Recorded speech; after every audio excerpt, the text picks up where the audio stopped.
Hello વિદ્યાર્થી મિત્રો, હું દર્શના પરમાર મારી ચેનલમાં તમારું સ્વાગત કરું છું. તમે જોઈ રહ્યા છો રાહદર્શ એજ્યુકેશન, જેમાં આજે આપણે ભણવાનું છે ધોરણ 8 દ્વિતીય સત્ર વિકાસ અસાઇનમેન્ટ સોલ્યુશન 2025. ઓકે, ચલો શરૂ કરીએ. વિભાગ બી પ્રકરણ 11. બરાબર ને? ઓકે. વિદ્યુત પ્રવાહ પસાર કરતા વિદ્યુત બલ્બનો કયો ભાગ પ્રકાશિત થાય છે? તો લખીએ કે વિદ્યુત પ્રવાહ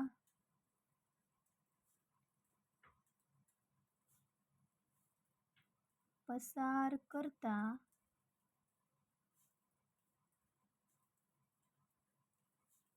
વિદ્યુત બલ્બનો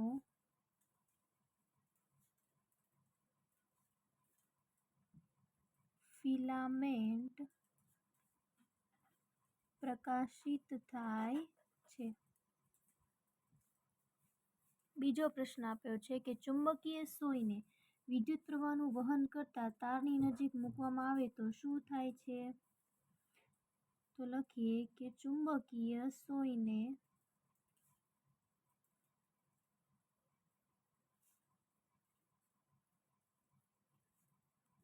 વિદ્યુત પ્રવાહનું વહન કરતા તારની નજીક મૂકવામાં આવે તો ચુંબકીય સોય તાર તરફ આકર્ષાય છે. એની પછીનો પ્રશ્ન નંબર 3. સાયકલના હેન્ડલ પર કયા દ્રવ્યનું પ્લેટિંગ હોય છે? તો લખીએ કે સાયકલના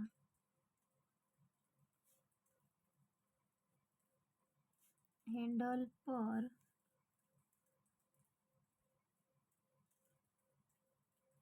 ક્રોમિયમનું પ્લેટિંગ હોય છે. ક્રોમિયમ એક પ્રકારની શું છે? ધાતુ છે. બરાબર, ક્રોમિયમ દ્રવ્યનું પ્લેટિંગ હોય છે. પુલ બનાવવા વપરાતા લોખંડના ગઢ પર કયા દ્રવ્યનું આવરણ ચડાવવામાં આવે છે? પુલ બનાવવામાં વપરાતા લોખંડના કયું હશે? વિચારો જોઈ. જસત. કેનું હોય? જસત દ્રવ્યનું આવરણ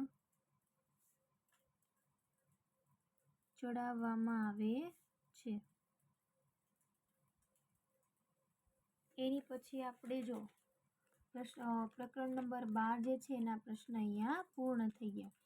એની પછીનો પ્રકરણ નંબર આપણે જોઈએ, 11ના પ્રશ્ન પૂરા થયા ને. હવે આપણે 12મો પ્રશ્ન જોઈએ. જો અહીંયા મેં લખેલા છે પ્રકરણ 12ના પ્રશ્નો, એ પણ સાથે સાથે આપણે જોઈ લઈએ કે પ્રાચીન સમયમાં લોકો વીજળીથી કેમ ડરતા હતા? બરાબર, કેમ? તો કે વીજળીથી તેઓ શું હતા? અજાણ હતા. તો લખીએ પ્રાચીન સમયમાં લોકો વીજળીથી ડરતા કારણ કે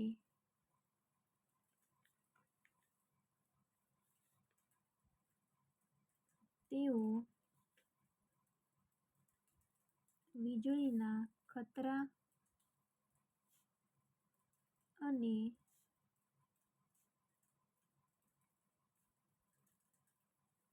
નુકસાનથી અજાણ હતા. એમને ખબર જ નહોતી, બરાબર, કે વીજળી જે છે એના કારણે કઈ કઈ વસ્તુઓ થાય, કઈ રીતે થાય, એ બધું જ.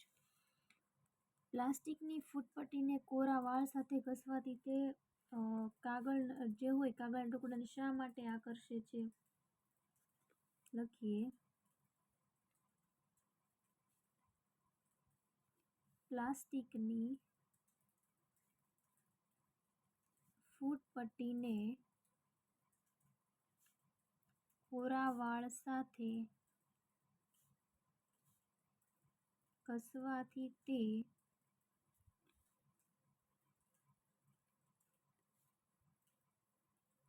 કાગળના ટુકડાને આકર્ષે છે. તમને ખબર જ હશે આ વસ્તુ, બરાબર. ફૂટપટ્ટી સ્કેલ જે છે, બરાબર, તમે માથા ઉપર ઘસો ને તો એ પછી આ ચોપડીનો સેજ એમતો ટુકડો લ્યો ને પછી તમે સ્કેલ આમ કરશો ને તો એ ચોંટી જશે, બરાબર. શા માટે એ આકર્ષે છે, શા માટે ચોંટી જાય છે? આકર્ષે છે કારણ કે ઘર્ષણ દ્વારા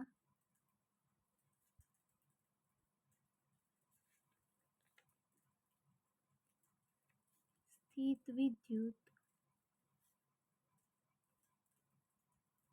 ઉત્પન્ન થાય છે. ઇલેક્ટ્રોસ્કોપનો ઉપયોગ શો છે?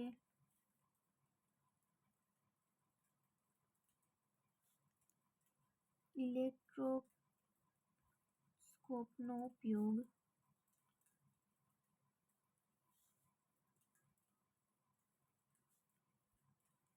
વિદ્યુતભારની હાજરી શોધવા માટે થાય છે.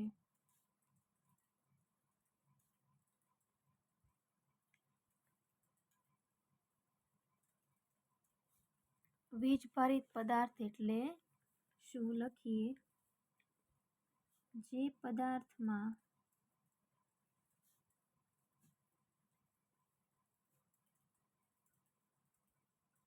ઇલેક્ટ્રોનનું અસંતુલન હોય તેને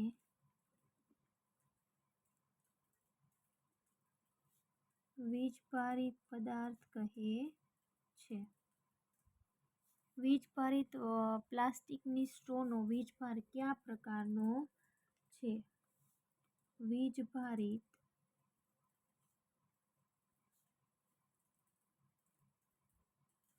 પ્લાસ્ટિકની સ્ટ્રોનો વીજભાર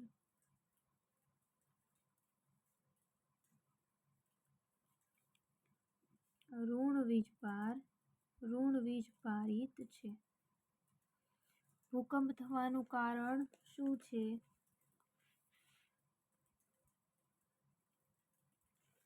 પૃથ્વીના પેટાળમાં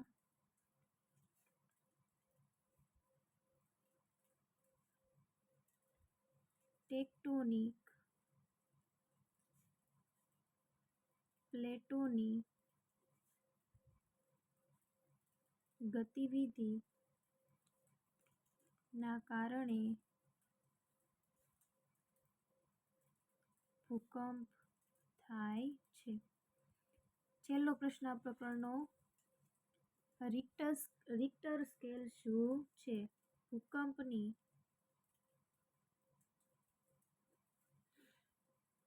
તીવ્રતા માપવાનો એક સ્કેલને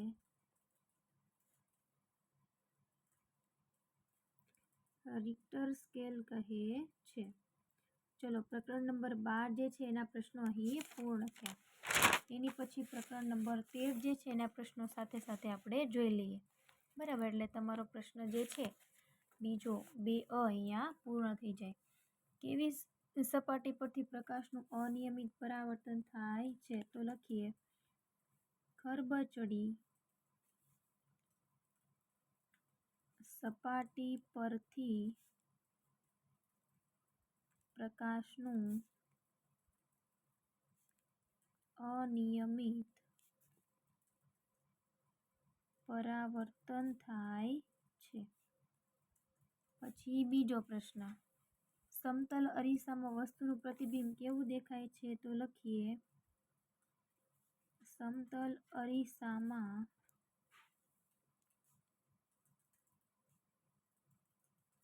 વસ્તુનું પ્રતિબિંબ આભાસી, ચત્તુ અને વસ્તુના કદ જેટલું મળે છે. તમે સરસ મજાના તૈયાર થાવ છો જે કાચ પર જોઈને, તો એ કાચ કેવો છે? સમતલ અરીસો છે. ત્રીજું છે, સમતલ અરીસા પર લંબ રૂપે આપત થતું પ્રકાશનું કિરણ પરાવર્તિત થઈ કઈ તરફ પાછું ફરે છે? તો લખીએ તે કિરણ તેજ માર્ગે પાછું ફરે છે. ચોથો પ્રશ્ન છે કે એકબીજાને સમાંતર 400 સેન્ટીમીટર અંતરે મૂકેલા બે સમતલ અરીસાઓની વચ્ચે મીણબત્તી મૂકતા તેના કેટલા પ્રતિબિંબો મળે છે? અસંખ્ય પ્રતિબિંબો મળશે. કેટલા મળશે? અસંખ્ય પ્રતિબિંબો મળશે. પેરિસ્કોપમાં કેટલા સમતલ અરીસાનો ઉપયોગ થાય છે? પેરિસ્કોપમાં બે સમતલ અરીસાનો ઉપયોગ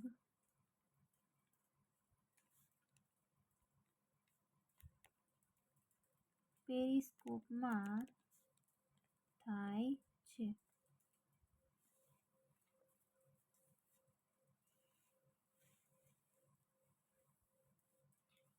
કેલિડોસ્કોપ કયા સિદ્ધાંત પર રચાયેલું પ્રકાશીય ઉદાહરણ છે?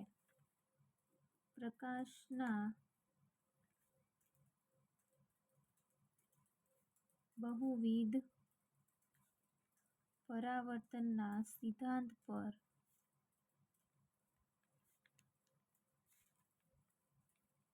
રચાયેલું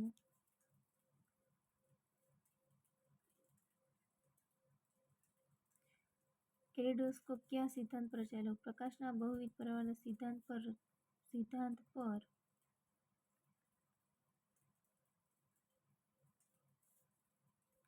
પર રચાયેલું પ્રકાશીય કેલિડોસ્કોપ. અહીંયા આપણે લખવું પડશે કેલિડોસ્કોપ કયા સિદ્ધાંત પર રચાયેલું છે? તો કેલિડોસ્કોપ પ્રકાશના બહુવિધ પરાવર્તનના સિદ્ધાંત પર રચાયેલું પ્રકાશીય ઉદાહરણ છે. તમે લખી નાખીજો અહીંયા આગળ, જો કેલિડોસ્કોપ લખી નાખજો. આપણી આંખમાં સ્થળી કોષોનું કાર્ય શું છે? આપણી આંખમાં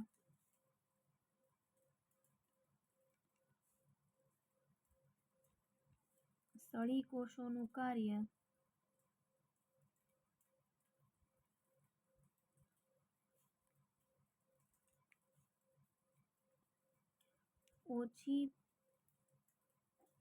ઓછા પ્રકાશમાં